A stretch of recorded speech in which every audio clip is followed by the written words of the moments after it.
hello अफ्रि blog चेनेलाव आरोबाव दिनै गुबुन मोनसे भिडिअ लाबोनो नागिरदों ओमफ्राय बे भिडिअआ जाहैबाय एक्चुअलि बिबोनाङा ओंखाम जानायसो दे जेबो नङा बारा गोलाव नङा सर्ट भिडिअ नायलांदो बिदिब्ला लोगोफोर बेदर माजों मोनजाखो नै बे रेड मिट बोरमा बेदरजों आलु ओमफ्राय नै बियो लावजों अमा ओमफ्राय बै मोनसेलाय बे बोरमा आलु ओमफ्राय नैबे ना बाथोन ओमफ्राय नैबे कफि एवनाय होनसै आहा हख्लायनोसै जानाया मा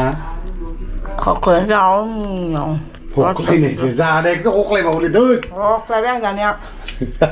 डिलिशियास आब' संनाय जोंनि आब' मोनजादों बिराद ओंख्रि गोथाव संनो गोरों जोंनि आब'आ लोगोफोर सोरबा मोनजाफैनाया मिन्थिनो हागौ सोरबा मोनजाफैलुबाय थायोथ' आब'नि संनायखौहाय मा जाना लानोसै खुसि गया गैला दे गया गैला ओंखाम जाखांना हा ओंखाम जाखांना आंबो गयनांगौ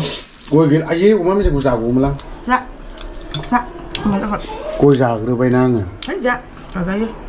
देर हरलाय बेयाव साइडआव हायखांना दोनलाय दे दोनथ' आं हमना लाबोनायसै अमा नुबाथाय जि बोरैबा जाखायो बे अमानि पागल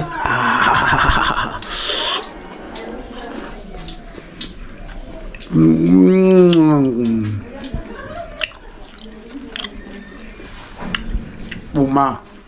जायखौ बुंदों अमा माने अमा फार्मबो गैखा नालाय अमा फिसिनोबो रोंखाया जानोल' गोरों लोगोफोर जानायावनो जानाय नङा जेबो गैया मावनो दांनो जेबो रोङा ओमफ्राय नैबे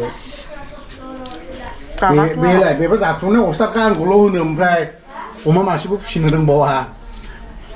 न' गैजाया हा गैजाया जायगा गैजाया बहा फिसिनो आंलाय अमाखौलाय